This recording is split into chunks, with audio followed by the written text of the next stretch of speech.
this guy, the staffer, the one who aches for me, says Calloway looks over the photos of each applicant, and he personally chooses which girls are hired. This guy says the office looks like backstage at the Miss Teen USA pageant.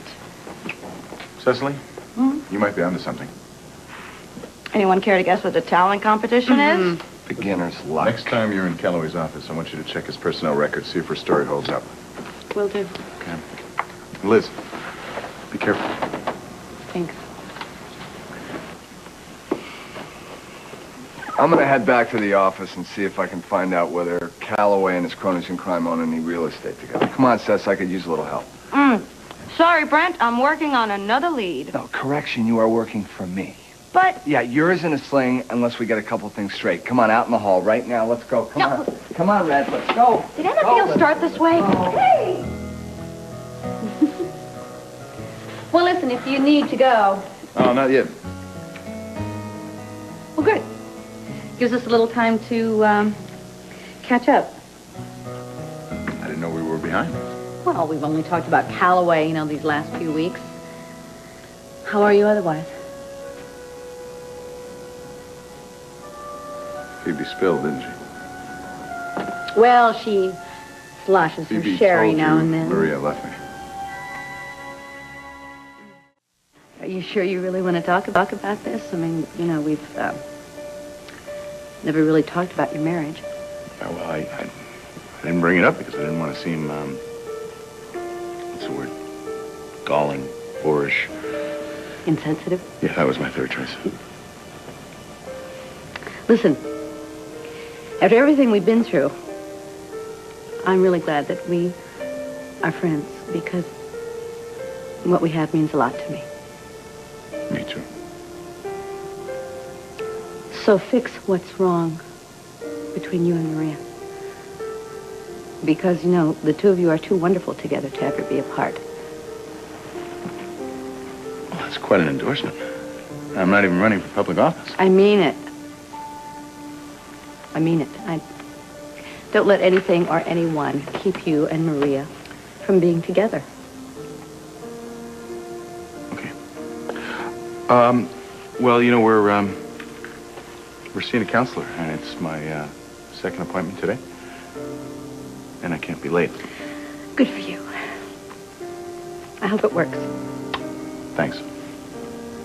So, what about you, Miss English? What about me? What about me? Yeah, well, you deserve a piece of the happiness pie. I've been on a diet lately. Yeah, well, get off of it. Go out there and grab yourself a hunk. At this point, I'd settle for a nibble. Don't settle, Brooke. You deserve it all. Well, maybe that flying, fickle finger of fate will tap me soon. It will. Gotta go, okay? Listen, I'll check back in later about Calloway. I'll be here. Come in. Cecily, I thought you went home. No such luck. Big boss Brent just read me Riot Act number 23. Thou shalt not get info from scuzzballs, co-workers without boss's prior consent. So, other than being called on the carpet 23 times, how are you and Charlie getting along? Work-wise or otherwise. Oh, there's another one? No, of course not. Why'd you let Tad go? Ted? Did I black out? I thought we were talking about you and Charlie. I changed the subject. Well, that's a relief. Why? Well, Aunt Phoebe gave me the whole play-by-play about you and Tad. I swear, I think that woman keeps notes. The point is, did you ever think, hope, fantasize that Tad and Dixie wouldn't take and that Tad would come back to you? No. Know that their marriage wouldn't take, or know that Tad would come back to you? No to both. Tad and I we're not a good fit, and he and Dixie are. Well, how do you know when two people are a good fit?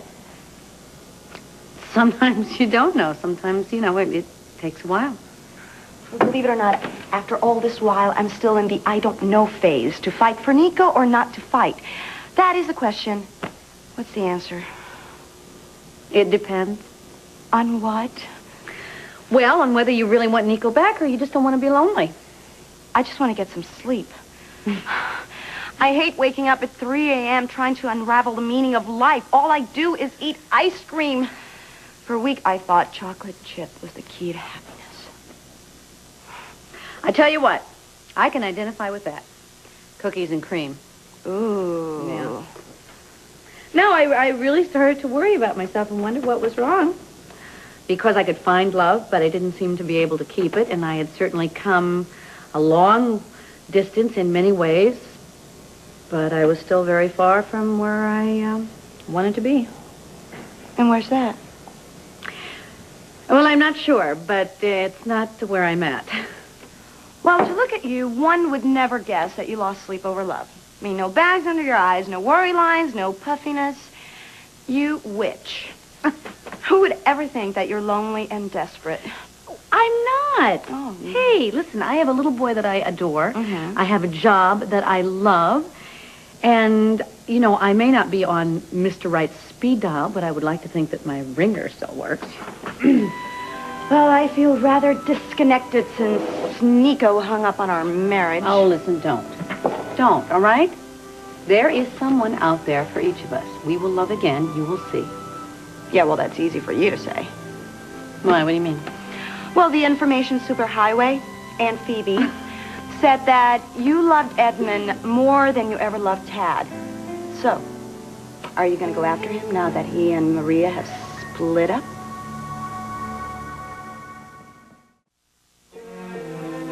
I'm not about to go after Edmund. He's married to a woman that he loves very much. Yeah, but Aunt Phoebe said you guys were a pretty hot ticket. Were. Past tense. Yeah, but if Edmund and Maria can't work things out, Brooke, babe, why not go for the gray? I love Edmund as a friend, that's all. You still think he's a hunk, don't you? It doesn't mean that I want to be involved with him again. Are you afraid of being hurt? Look, let's just say that I've learned from my mistakes. I mean, Edmund and I were never in sync. Call it bad timing, bad karma, bad luck. We were never meant to be. We never will be. So you've, moved on, let go, put it all behind you. Yes. To all three. Well, good. If you can douse an old flame, so can I.